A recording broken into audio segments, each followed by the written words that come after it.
Mike Rutherford, Tony Banks, and Phil Collins are getting together again after spending time on their solo careers.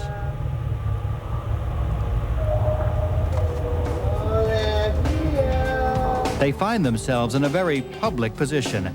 Their last album, Invisible Touch, sold many millions of copies and generated 5 hit singles. Now Genesis are under the spotlight in public. They are going to allow a spotlight in private. You are invited to look and listen as they create their first record in 5 years. They are going to write and record the album that will be called We Can't Dance.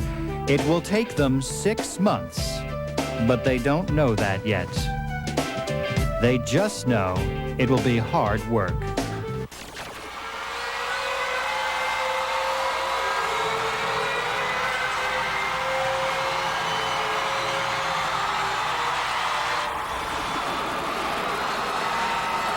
Get ready for a special in-concert presentation.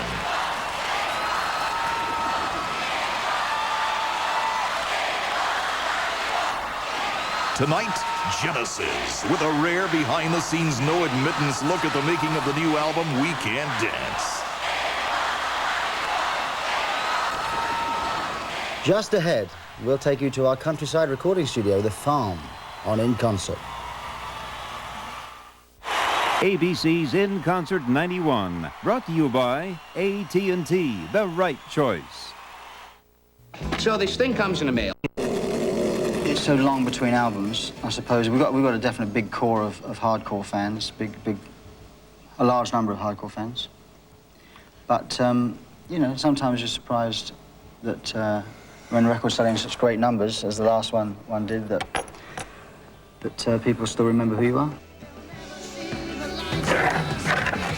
Who's got the money? Genesis Studio is called simply The Farm. It is located in an old farm in the county of Surrey. We had this dream for years that we'd have our own studio one day. Just the idea that you can go in and write, and the minute you've got a piece of music that sounds good, you can record it. Has always been one of our dreams, I think. And we realized it on the Abacab album and subsequent albums since then, you know, and things like, one of the best examples is a song like Mama, which was actually written and recorded within hours of actually sort of writing it. It was written and recorded at the same time. When they begin at the farm, they search for interesting sounds they might use on a record. What I like about the way we work now is that, okay, you miss out one side, which is kind of individual songs, which is a different way of writing. But the idea is that you can do that on your solo career. Phil and Tony and me and Mike and the Mechanics, which is good. And so Genesis we kind of keep now for just going in and writing it together. I think what we do, I mean, it's always so intangible to say what we're all about.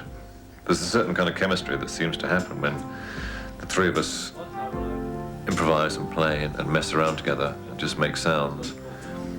And it seems to me it's the kind of music that we can't do. It's different to what we do on our own. It's a combination of those sort of sounds and ideas.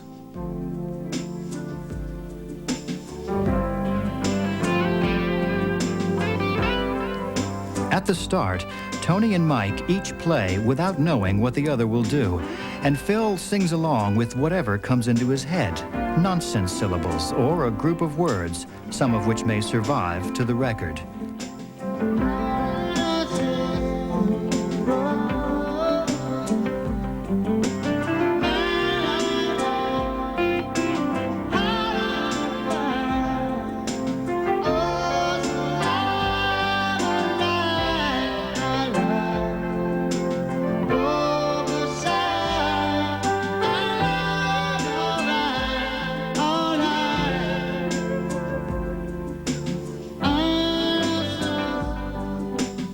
Singing of it, do a little guitar. Drum, sir.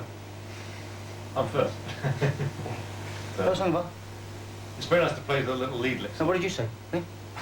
You said something about vocals. A lot of these songs. Yeah. So if you get in full swing, you'll be alright. That's it. It's less lyrics to write, you know.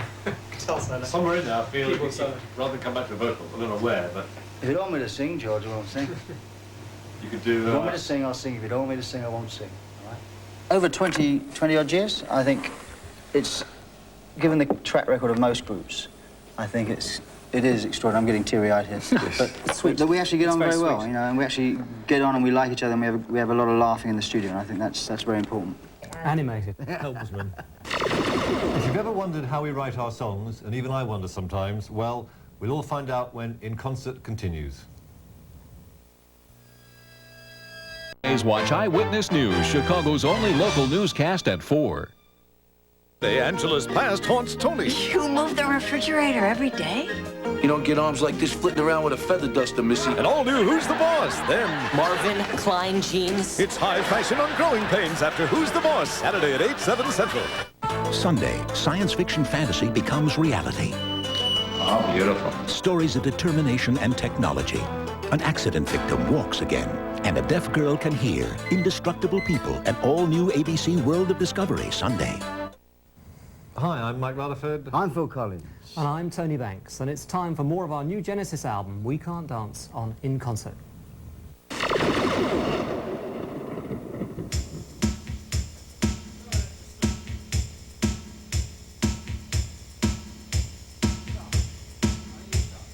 Because they have always been alone when they record, Genesis have come to trust each other with their musical experiments and feel awkward with outsiders.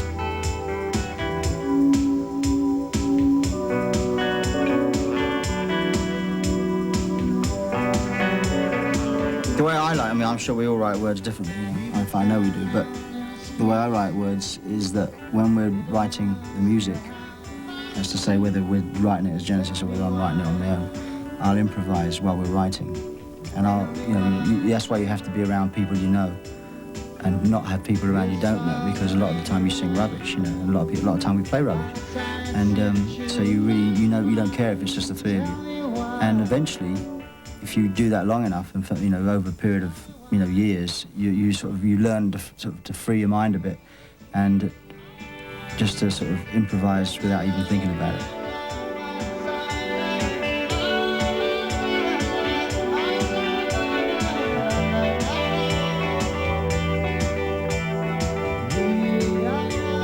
Back in the mid-70s or something, you know, I think Mike and I tended to dominate the writing very much, you know, that was how it was. And, you know, nowadays I'd say it's very much split between the three of us. And I think in a band I prefer that. It's much better if everyone's got a sort of equal thing, and everyone feels equally kind of responsible for the result and equally proud of the result.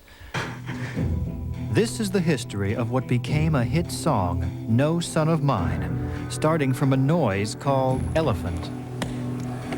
Please explain the reasons for working titles and give examples. Working titles. Is it me? Heads or tails? So you go. You just answer what you do. Oh, I see. All right, I'll answer it. Working titles are really just a label you hang on a song so that when you talk about it next time, you remember what you're talking about. It's really just the first thing that comes into your mind, which is going to be something you can remember it by. This track, what's it called? Elephant, at the moment. Why? Because of this, I think.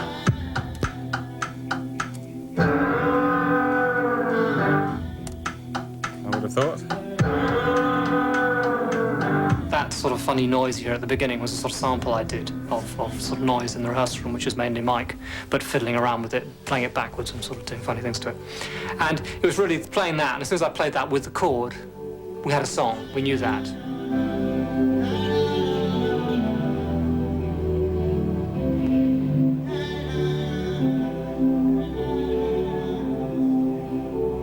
We were sitting in that room writing, and we came to the chorus, what was to become the chorus. I was singing, "Oh son of mine, oh son, you know son."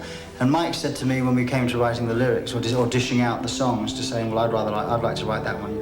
I'd like to write that one, blah blah blah." You know, he said, "On that song, it sounds like you're singing No Son of Mine." And I don't know what I was singing really. I was singing something like that. But then suddenly he put that in my mind, that that's what I'd been singing, and so at that point I went and wrote the lyrics that made sense of what I'd improvised. The story is a young boy, I don't know how old, maybe 11, 12 years old, who basically he lives in a family of abuse.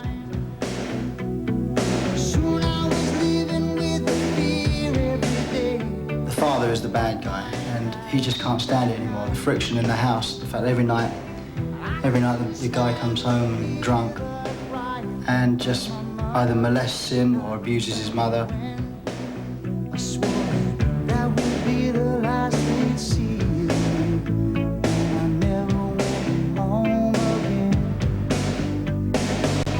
They say the time is a healer, and now my wounds are not the same.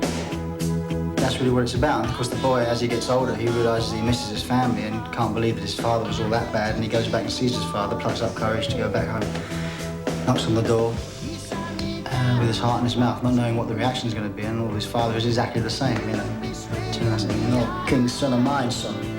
Cough out of it.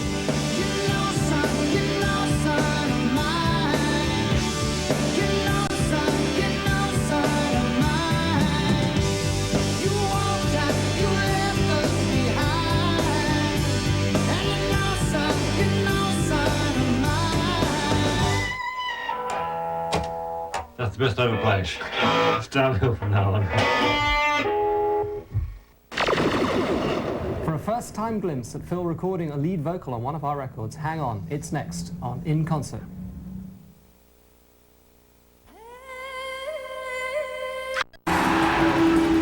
When it comes to making batteries that last. Sunday. Dear Editor. A famous Christmas story on screen for the first time. Every day of the week I think of how I can't even help my own family. Have faith, James. Ed Asner, Charles Bronson, and Richard Thomas. Please tell me the truth. Yes, Virginia, there is a Santa Claus. Sunday. There is never a time to save.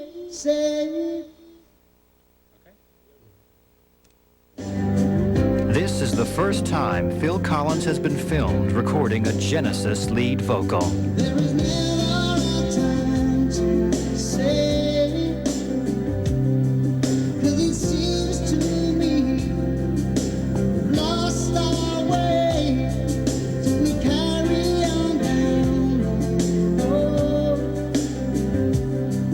And we live our lives haunted by all the things. All right. Can't you see what's going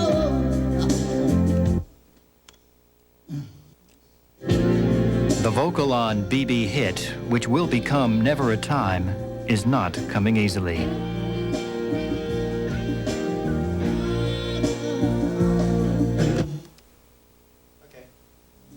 And we live our lives haunted by all the things. The melody on the first So Sad at the end there, Yeah. it's sort of a thing. I'd be nice if you didn't go down quite as far, I think. So you go so sad. It just went so sad, so sad.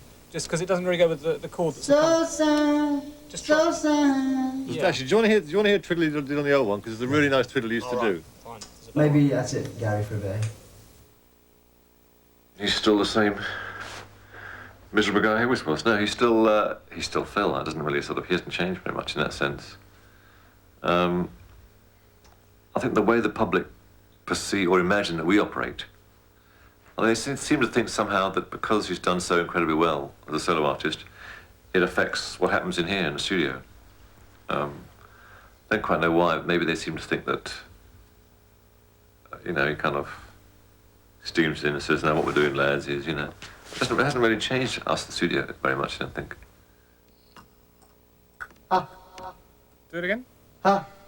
Oh, that's weird. Huh? I do now, actually. That's just a dodgy button. Dodgy button, Jeff. Hold on my heart, hold on my heart. I put backups on my early heroes really, and I love the way he uses chords and was able to have big hits with songs that used a multitude of chords.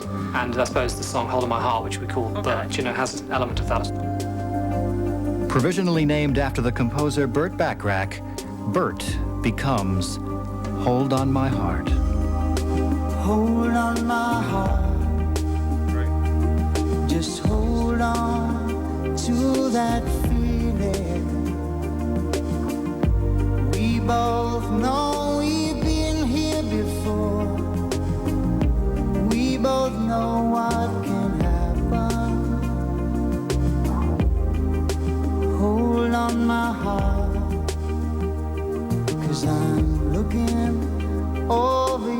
shoulder.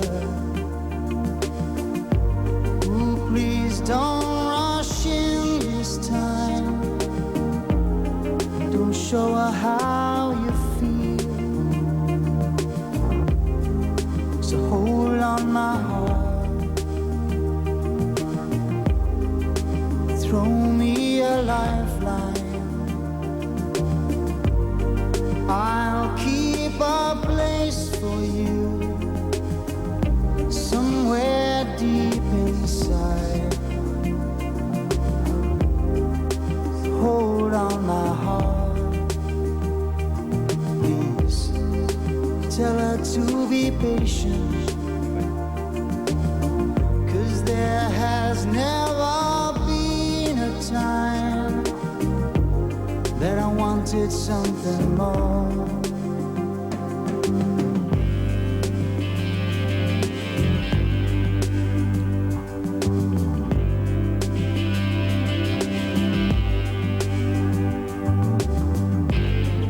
If I can recall this feeling, and I know there's a chance where I will be there. Yes, I will be there. Be there for you whenever you want me to. Whenever you call, oh, I will be there. Yes, I will be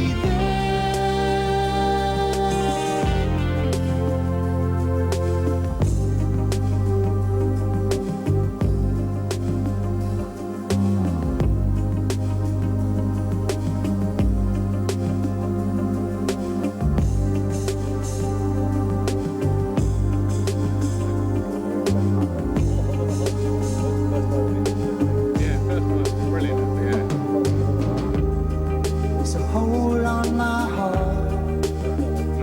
Let's go in there. Let's go in there. All right. Do you know what Nick and I just said? We just said, it's very good lines, we just said nearly all the whole of my hearts are really good. And then you sang that one. It's great to be together again, but our solo careers actually are a good balance for the group. And we've got more on that when In Concert rolls on. So I'm doing my...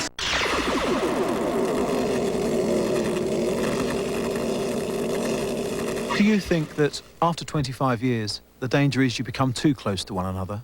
Well, I mean, that's the reason for doing all the stuff outside. You couldn't just do the group, you know, for this length of time. We'd have gone nuts, I think.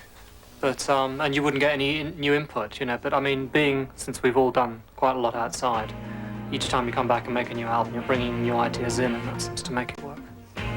Well, it's nothing to do with me. It's nothing to do with me either. It's nothing to do with me. Yeah, but it's Tony's video. During the 6 months Genesis are recording We Can't Dance, Tony Banks releases a single with Nick Kershaw, who recently wrote the hit song The One and Only. They meet again to make a promotional video. I mean, you know, when the nuts just switched off, isn't it, you know? Oh, no. When's the next Genesis? We'll hopefully get it out before Christmas. That's me, it's a question for me. Do you ever listen to Mike and the Mechanics? Yes, I do. I've listened to it. I listen to it. I have all the albums. I like a lot of it. I love Paul Carrick's voice. Paul Carrick could sing the Telephone Directory. As far as I'm concerned, he's got a wonderful voice. Mike Rutherford, Paul Carrick, and the other mechanics convene for a photo session to publicize their latest record.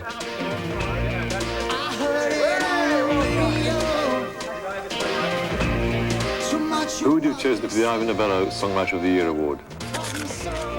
Who would I have chosen? Phil Collins won the Ivor Novello Award for Songwriter of the Year. Did he win it this year? Yes. I had no argument with the decision at all. Who's, I don't know anybody else. These working trips to London, the promotional leftovers of their solo work, are the only breaks Genesis get from recording We Can't Dance.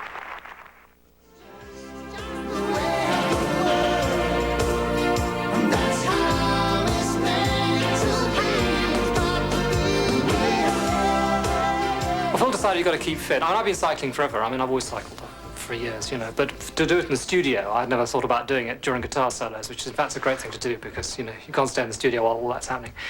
And Phil's decided he wants to sort of lose weight, you know, and stuff like that. So he was cycling around. I just cycle because I enjoy it, you know. In the studio, Turner's such a vegetable, really. There's no exercise at all. And so the cycling just sort of, you know, makes the blood go around a bit faster. Do you compete? Oh, there's no competition. No? I'll beat him hollow. Very restful.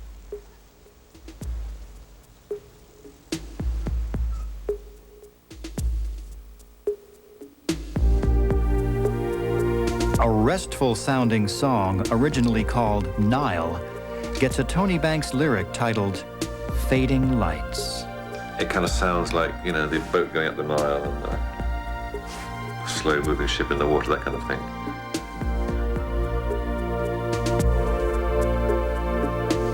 In the writing process for us, so often we find things by mistakes. Someone hits the wrong note, and it sets you off in a direction that you hadn't even thought about going. Another time might have been so different. When we're writing, Tony and I don't know what key the other person's playing in. And sometimes we come to record songs and I'll say to him, "Is that what you played? That didn't sound like that to me." Now it's just another fading memory. Out of focus. The outline. You know, when you combine the two parts, it makes up a nice sound, but individually, they're often quite different. And vice versa, he'll say, "You didn't play that, did you?" You know, and it's just, he hadn't heard it that way until he isolated my part. And that's the kind of chemistry that I think is what is good about Genesis.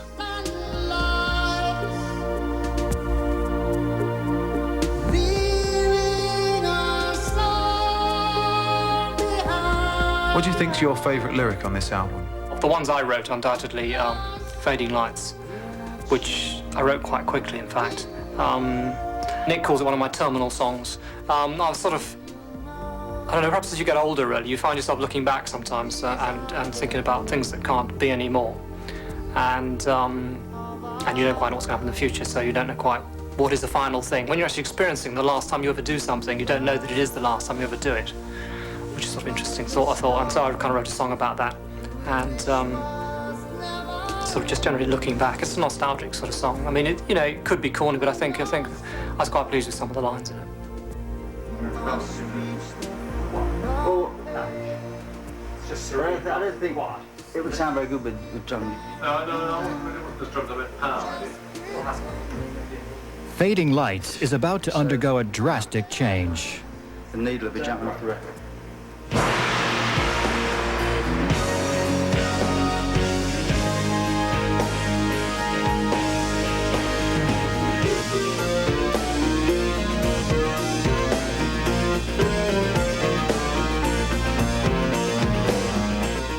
I often see solos as a bit like sort of like stories and things like that. You know, when I'm doing something like the Fading Lights thing, the reason I wrote the lyric in the way that I did in the end was because I thought the idea of the solo being a sort of example of a kind of life, you know, ups, downs, things going right and wrong and all that.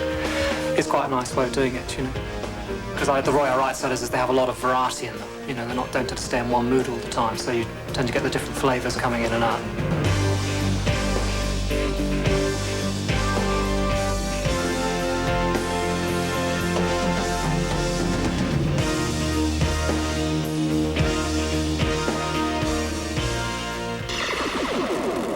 We'll take you inside our dreams and nightmares when In Concert continues. There you are, an upper respiratory wreck, and there... I'm Tony Banks. I'm Phil Collins. And I'm Mike Rutherford. You're in the studio with us on In Concert. Is there a dream or a stage nightmare that you have? Oh, well, dreaming, you go on stage, it's like the schoolboy one, when you go to school and there's nothing you can stop yourself from walking down the street, but you've got nothing on apart from a shirt and jacket. Nothing else, no pants, nothing. That's a famous schoolboy nightmare, I think, or a male nightmare anyway. And I think that's quite a common one. On stage, it's usually that kind of thing. You're standing there, you're singing, and you look down and there's actually you've got nothing on, you know. Or what we've all had individually is when I get out on stage and either you're trying to do a song with all the wrong keyboards, you know, and stuff, and the sound is just completely wrong. or I hit the first chord. It's a fairly standard Dream, I think. I hit the first chord and there are no guitar strings. and none of the leads are plugged. There's no leads. The leads are plugged into the wrong things. And there's cries for Dale, or there's Jeff now. I forget what happens after that. I think I wake up, actually.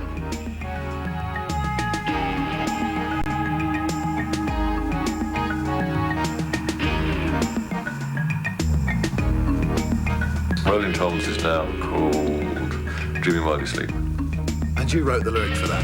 Yeah, well, it started off, Phil used to sing Dreaming While You Sleep. And actually, Tony was going to do the lyric, because we kind of pick out songs you want to do, and he was down to do that one, which is fine by me.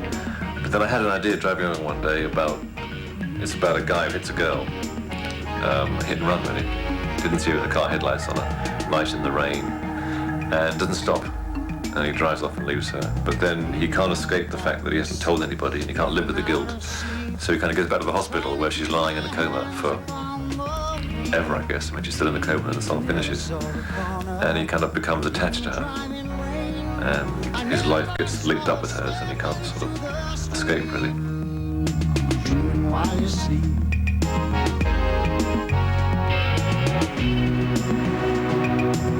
Is that cool?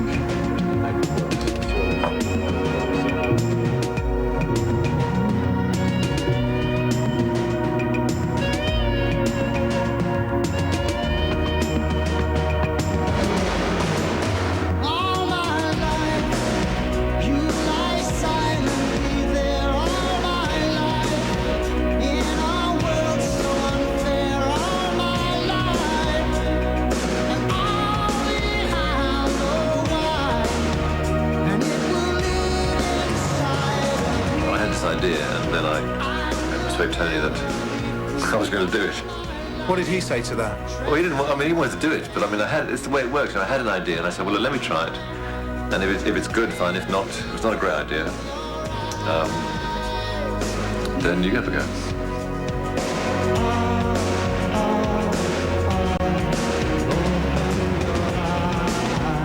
The song I was doing, it will live inside of me. Which I don't know how loud you're hearing it, but it sounded... I couldn't really work out what was happening in the chorus. Well, I couldn't tell if it was him or just live. All right, there was a good thing at the end of the chorus. Do you want to come and have a listen to what we got and so see what you think of them, so you can hear what they sound like?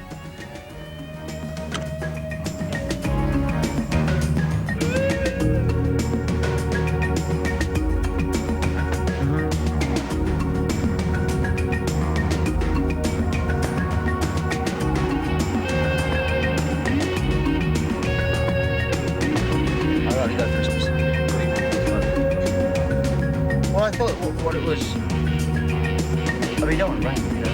It's just something. Do you want to...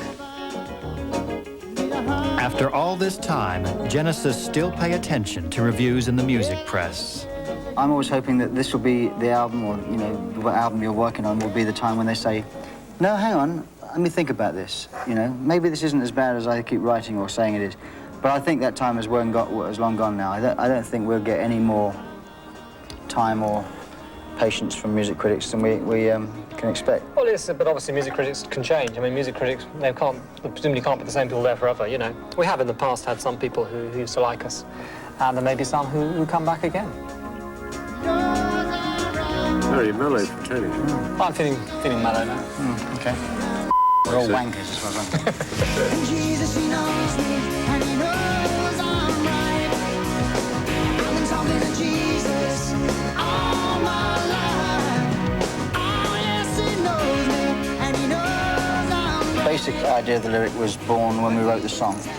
And when you're working with the rough idea of, like, Jesus, he knows me and he knows I'm right, which was the thing that was improvised, taking that along its logical conclusion, you end up with talking about someone that's kind of fanatic, is sort of, I know what I'm talking about because I'm in touch with the Lord, you know, sort of manic Christians, really. And I think TV evangelists sum up that, because they're making an incredible amount of money fleecing people, 90% of them fleecing people, and they claim that because Jesus, they're in touch with Jesus, everything's okay. God will take good care of you, which is to do as I say, don't do as I do.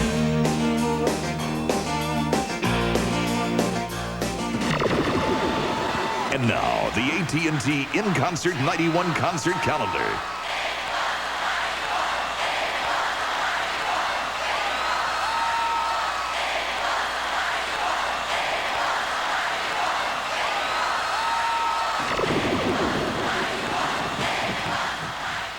We're Genesis. We'll be back with more of In Concert after this. Because AT&T knows. Starts to drop. The little guy has the deals heating up at Aero Chevrolet and Aero Chrysler Plymouth. Hi, I'm Kerry Frank, president of Aero at 147th and Cicero.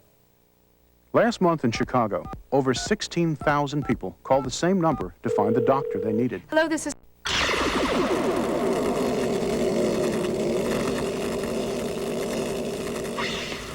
There are 71 minutes of music on We Can't Dance. Some came easier than others. Some were very hard work. You've got to be... Turn the camera off for a minute. Just for a minute. Sometimes you get blocks. Like there was a block when we did BB Hit for some reason. I was singing out of tune and I was getting very frustrated, so I went out for a bike ride. Came back and it was all right, really. Thank you so much for your support. 'Cause we're all played out. We've lost our way, yeah. All I thought you would be. That one, not that one. I like what you played. And by now you see that, oh no.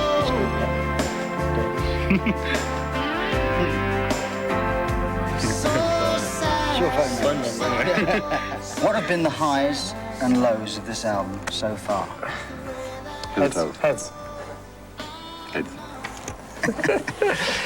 I think the high points actually were Blue Jeans and I Can't Dance Since I Lost You, because they started off from nothing and became something. I Can't Dance. I'll show you what's on it. How to construct a hit. Some money rolling in.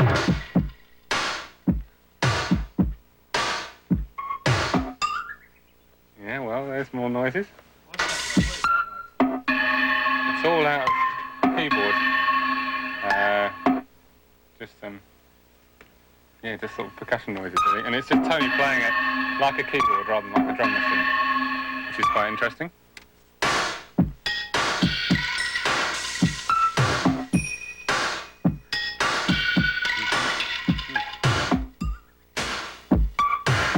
Then Mike.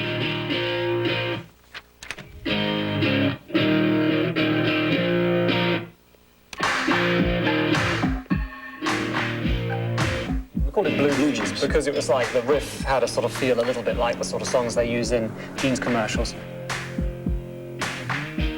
The Hot Sun stuff, the Hot Sun, all that kind of thing, that was improvised, and then... Yes, and the idea then was to write a lyric that was sort of, took the piss out of the ads for jeans.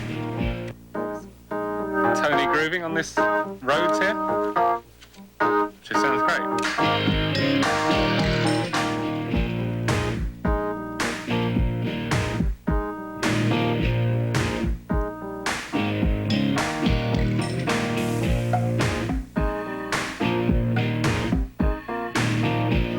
About me is the way that I walk. I can dance, I can sing. I'm just standing here selling, and checking everything is in place. You never know who's looking on. The perfect body with a perfect face.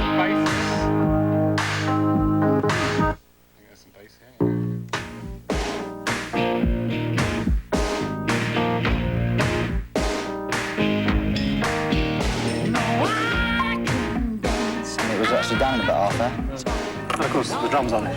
And the drums were actually not me. Keyboard drums. I'd say the real drums at the end, but the slightly shabby stuff at the front is actually him.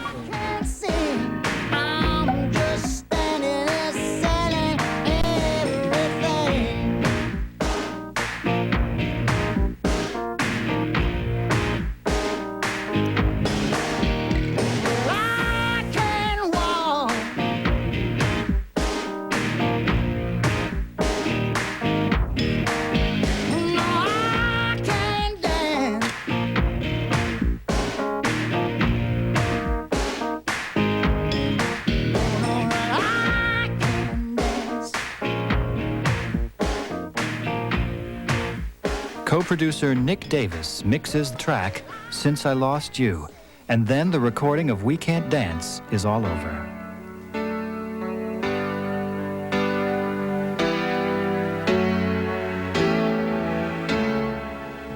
To be honest, I don't really think about an audience till now, till the album's finished. I don't care what they think, really. It's very important that you don't actually give a damn about them, because you've got to make the record for you, and the record that you like, and the songs you like. And in a way, we're kind of so insular here that it's always hard when a record's finished. You've got to kind of hand it over. It's your baby, and you know, you're so close to it.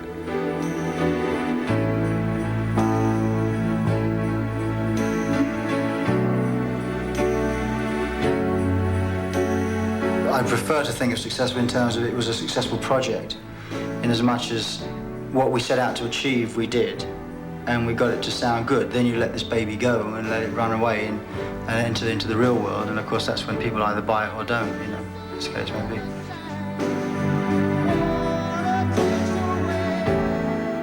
What stage are you at now with the record? Putting the final thing together, assuming that we don't decide the order's not right. I think we think it is right. The trouble is, what happens now is that we finish the album. It means the good bit's finished and the bad bit starts. The promotional side is something that it's just, you got to do it. I mean, it's hard work. It's not much fun. The gigs are fun. So there's a big gap now until touring starts, when the work side is a little bit less fun. I've done the bit I like best, really. Done a lot of this, and I've got to do a lot of that.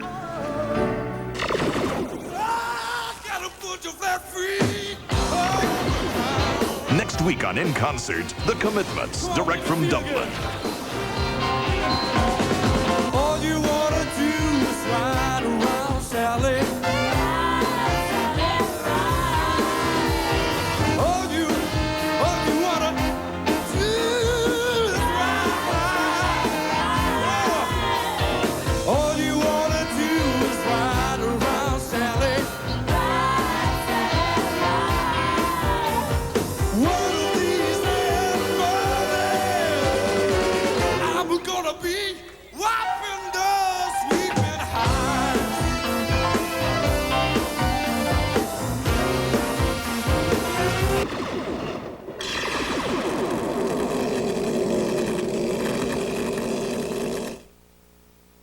My hero, have I got a scoop for you? First,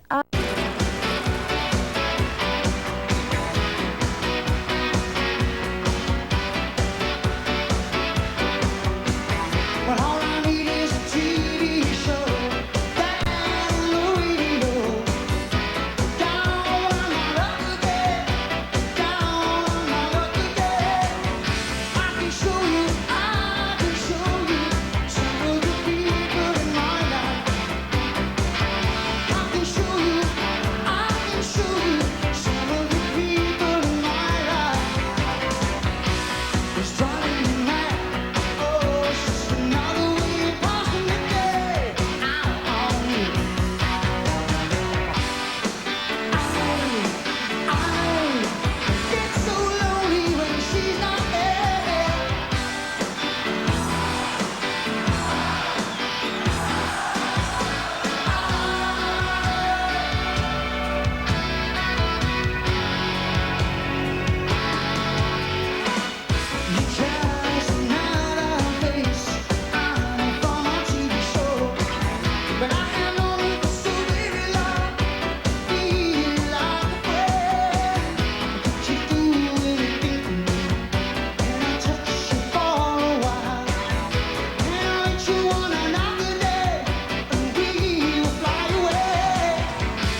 enjoyed yourselves this evening.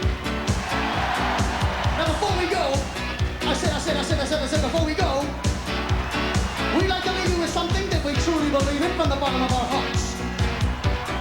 That is, and I believe that each and every man, every woman, every boy, every girl, every little bitty tiny furry animal out there tonight all need somebody to love. Now tell me, would I be correct in that assumption? Good.